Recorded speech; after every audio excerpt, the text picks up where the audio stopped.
समाचार एकांश के विशेष कार्यक्रम न्यूज़ विद चिल्ड्रन में आप सभी का स्वागत है। मैं हूं आपके साथ ओजस्वी शर्मा। यह कार्यक्रम खास तौर से बच्चों द्वारा बच्चों के लिए बनाया गया है। इस कार्यक्रम में हम आपको देश और दुनिया की खबरों से अवगत कराएंगे। तो न्यूज़ विद चिल्ड्रन में सबसे पहले बात करते हैं इस हफ्ते की सुर्खियों की। प्रधानमंत्री नरेंद्र मोदी ने वाराणसी को दी 1000 करोड़ रुपए की सौगात। अंतर्राष्ट्रीय क्रिकेट स्टेडियम की भी रखी आधारशिला।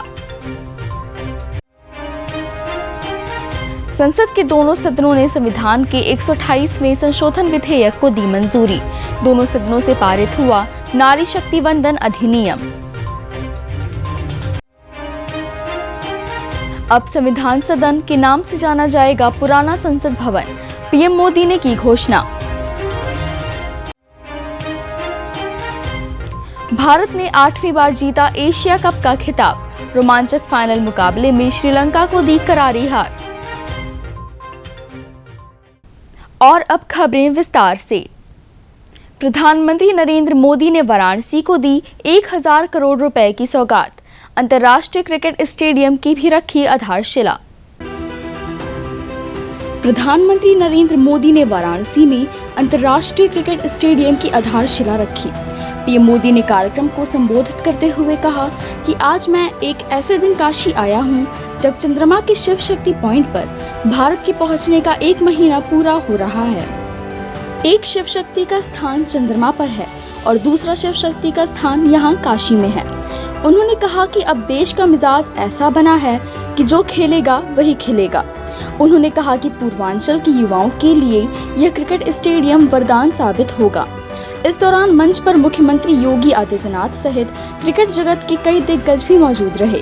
साथ ही पीएम ने नारी शक्ति अधिनियम पास होने पर देश भर की महिलाओं को संबोधित किया। उन्होंने कहा कि नारी शक्ति वंदन अधिनियम ने इस बार नवरात्रि के उत्साह को और भी कई गुना बढ़ा दिया है। इस कानून से देश के लिए महिला विकास के नए रास्ते खुलेंगे। साथ ही पीएम मोदी ने उत्तर प्रदेश में लगभग 1115 करोड़ रुपए की लागत से बनाए गए 16 अटल आवासीय विद्यालयों का भी उद्घाटन किया। अटल विद्यालय विशेष रूप से मजदूरों, निर्माण श्रमिकों और कोविड-19 महामारी के कारण अनाथ हुए बच्चों के लिए शुरू किए गए हैं। इन विद्यालयों का उद्देश्य गुणवत्तापूर्वक शिक्षा प्रदान करना और बच्चों के समग्र विकास में सहायता करना है। संसद के दोनों सदनों ने संविधान के 128वें संशोधन विधेयक को दी मंजूरी। दोनों सदनों से पारित हुआ नारी शक्ति वंदन अधिनियम। संसद के दोनों सदनों ने संविधान के 128वें संशोधन विधेयक को मंजूरी दे दी है। इस विधेयक में महिलाओं के लिए लोकसभा और राज्य विधानसभाओं की कुल सीटों में से 1/3 सीट आरक्षित करने का प्रावधान है। इस विधेयक का नाम नारी शक्ति वंदन अधिनियम है। लोकसभा में विधेयक पर मत विभाजन के दौरान 454 सांसदों ने विधेयक के पक्ष में मतदान किया, जबकि 2 सांसदों ने इसके विरोध में मतदान किया। साथ ही राज्यसभा से भी नारी शक्ति वंदन अधिनियम पारित हो चुका है। प्रधानमंत्री नरेंद्र मोदी ने 128वां संशोधन विधेयक पारित होने पर प्रसन्नता व्यक्त की है। उन्होंने कहा कि यह विधेयक लोकसभा और राज्य विधानसभा में महिलाओं के लिए 33% आरक्षण प्रदान करता है। उन्होंने ट्वीट कर कहा कि नारी शक्ति वंदन अधिनियम एक ऐतिहासिक कानून है जो महिला सशक्तिकरण को और बढ़ावा देगा। तो वहीं गृह मंत्री अमित शाह ने कहा कि यह देश के लिए एक ऐतिहासिक कदम है। हालांकि महिला आरक्षण बिल के कानून बनने के बाद भी इसे लागू होने में समय लगेगा। यूपी इंटरनेशनल ट्रेड शो का राष्ट्रपति द्रौपदी मुर्मू ने किया शुभारंभ। ट्रेड शो में उत्तर प्रदेश की समृद्धि की दिख रही है झलक। राष्ट्रपति द्रौपदी मुर्मू ने नोएडा में यूपी इंटरनेशनल ट्रेड शो का किया उद्घाटन कार्यक्रम में मुख्यमंत्री योगी आदित्यनाथ भी रहे मौजूद। ट्रेड शो में 44 एग्जीबिटर कैटेगरी के तहत प्रदर्शनी लगाई गई है। साथ ही इसमें प्रदेश सरकार के विभागों की भी प्रदर्शनी लगाई गई है। इनमें ODOP, agriculture, IT and electronics, handicrafts, renewable energy सहित कई स्टॉल आकर्षक का केंद्र हैं। इसके अलावा बड़ी संख्या में नेशनल और इंटरनेशनल ब्रांड्स भी इस ट्रेड शो में शामिल हुए हैं। सीएम योगी ने कार्यक्रम को संबोधित करते हुए कहा कि यहां से उत्तर प्रदेश के विकास की गाथा लिखी जाएगी। पिछले 6 साल के दौरान उत्तर प्रदेश में जो कामयाबी हासिल की है उसको यहां पर प्रदर्शित किया जाएगा। उत्तर प्रदेश इस समय नया यूपी और सर्वोत्तम प्रदेश बन रहा है, जिसको यहां पर प्रदर्शित किया जा रहा है। यह उत्तर प्रदेश के लिए एक सुनहरा अवसर है। अब संविधान सदन के नाम से जाना जाएगा पुराना संसद भवन, पीएम मोदी ने की घोषणा। नए संसद भवन में कार्यवाही स्थानांतरित करने से पहले सभी सांसद पुराने संसद भवन के प्रांगण में ग्रुप फोटोग्राफ के लिए एकत्र हुए।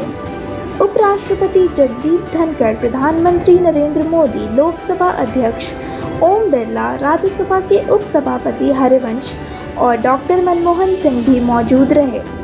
संसद के केंद्रीय कक्ष में एक भव्य कार्यक्रम का आयोजन हुआ। कार्यक्रम को संबोधित करते हुए प्रधानमंत्री नरेंद्र मोदी ने कहा कि आज देश नए संसद भवन में नए भविष्य की शुरुआत की ओर बढ़ रहा है। आज हम नए संसद भवन में विकसित भारत के संकल्प को पूरा करने के लिए जा रहे हैं। उन्होंने कहा कि सामाजिक न्याय के बिना हम लक्ष्य नहीं प्राप्त कर सकते। पीएम ने कहा कि जब हम नए संसद भवन की ओर जा रहे हैं तो हमें पुराने संसद भवन की गरिमा को नीचे नहीं जाने देना चाहिए। साथ ही उन्होंने घोषणा की कि पुराने संसद भवन अब संविधान सदन के नाम से जाना जाएगा।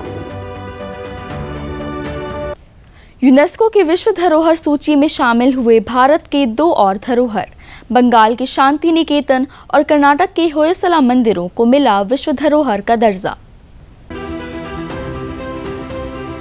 यूनेस्को की वर्ल्ड हेरिटेज साइट लिस्ट में भारत के 2 और ऐतिहासिक स्थल शामिल हो गए हैं। हाल ही में जारी नई लिस्ट में पश्चिम बंगाल का प्रसिद्ध स्थल शांति निकेतन, जहां कवि रविंद्रनाथ टैगोर ने 1 सदी पहले विश्व भारती का निर्माण किया था, को यूनेस्को की वर्ल्ड हेरिटेज साइट लिस्ट में शामिल किया गया है।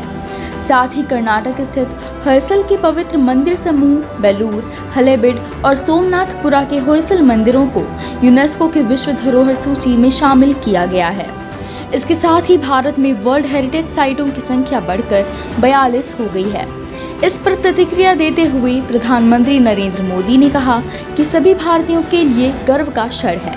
उन्होंने कहा कि खुशी है कि गुरुदेव रविंद्रनाथ टैगोर की दृष्टिकोण और भारत की समृद्ध सांस्कृतिक विरासत के प्रतीक शांति निकेतन को यूनेस्को के विश्व विरासत सूची में शामिल किया गया है। मध्य प्रदेश के ओमकारेश्वर में आदि शंकराचार्य की 108 फीट की प्रतिमा का सीएम शिवराज सिंह चौहान ने किया अनावरण। स्टैचू ऑफ वननेस के नाम से जानी जाएगी यह प्रतिमा। तीर्थ नगरी ओमकारेश्वर में जगत गुरु आदि शंकराचार्य की 108 फीट ऊंची प्रतिमा स्टैचू ऑफ वननेस का सीएम शिवराज सिंह चौहान ने अनावरण किया। यह पूरी दुनिया में शंकराचार्य की सबसे ऊंची प्रतिमा है। नर्मदा किनारे देश का चौथा ज्योतिर्लिंग ओमकारेश्वर शंकराचार्य की दीक्षा स्थली है, जहां वे अपने गुरु गोविंद भगवत पाद से मिले और यहीं 4 वर्ष रहकर उन्होंने ज्ञान अर्जित किया। यहीं से उन्होंने फिर पूरे भारतवर्ष का भ्रमण कर सनातन की चेतना जगाई। इसलिए ओमकारेश्वर के मानधाता पर्वत यह 108 फीट ऊंची बहुधातु की प्रतिमा है, जिसमें आदि शंकराचार्य जी बाल स्वरूप में हैं। जगत गुरु शंकराचार्य की इस प्रतिमा को अब स्टैचू ऑफ वननेस के नाम से जाना जाएगा। आइए आपको बताते हैं विज्ञान जगत में क्या कुछ रहा खास। मेक्सिको में मिले 2 छोटे छोटे एलियन ममी ने वैज्ञानिकों को किया हैरान। सिटी स्कैन में हुआ खुलासा कि वे कभी जिंदा थे। मेक्सिको में मिले 2 छोटे छोटे एलियन ममी को लेकर वहां के डॉक्टरों ने हैरान करने वाला दावा किया है। दावा ये है कि इन दोनों एलियन में से एक का शरीर पहले जीवित था। उसके सारे अंग बायोलॉजिकल थे, सही से काम कर रहे थे और शरीर में गर्भ विकसित होने के सबूत भी दिख रहे थे। हैरान करने वाली बात तो ये है कि इन एलियन ममियों का डीएनए टेस्ट किया गया। उनकी तुलना 10 लाख प्रजातियों से की गई, लेकिन इंसान की नॉलेज में मौजूद किसी भी प्रजाति से ये नहीं मिलते, ना ही ये क्रॉस ब्रीड हैं। इनका शरीर चौक के रंग का है। हथेलियों पर 3-3 उंगलियां हैं। उनके शरीर और सिर चिपके हुए हैं। खुद को एलियन और यूएफओ का एक्सपर्ट बताने वाले पत्रकार जेमी मॉसन ने पिछले हफ्ते 2 एलियन मम्मी दिखाई। उसने दावा किया था कि ये 2 एलियन मम्मी दूसरी दुनिया से आए हैं। दोनों मम्मी 2017 में पेरू के पास मिले थे। अब खबरें खेल जगत से। भारत ने 8वीं बार जीता एशिया कप का खिताब। रोमांचक फाइनल मुकाबले में श्रीलंका को दी करारी हार। भारत ने एशिया कप 2023 के फाइनल मुकाबले में श्रीलंका को 10 विकेट से हराकर 8वीं बार एशिया कप अपने नाम कर लिया है। भारत ने टॉस हारकर पहले गेंदबाजी की। खेलने उतरी श्रीलंका की टीम महज 50 रनों पर ही ऑल आउट हो गई। भारतीय गेंदबाज मोहम्मद सिराज की इसमें अहम भूमिका रही। सिराज ने 7 ओवर में महज 21 रन देकर 6 विकेट झटके, जिसके बाद श्रीलंका की टीम ताश के पत्तों की तरह गिर पड़ी और पूरी टीम 50 रनों पर ही सिमट गई। लक्ष्य का पीछा करने उतरी भारतीय टीम ने बिना किसी नुकसान के 6.1 ओवरों में जीत हासिल कर लिया। शुभमन गिल ने 19 गेंदों में नाबाद 27 रन बनाए, तो वहीं ईशान किशन ने 18 गेंदों में नाबाद 23 रन बनाए और भारत को शानदार जीत दिलाई। आईसीसी ने लॉन्च किया वनडे वर्ल्ड कप का एंथम दिल जश्न बोले। रणवीर सिंह और संगीतकार प्रीतम ने लूटी महफिल।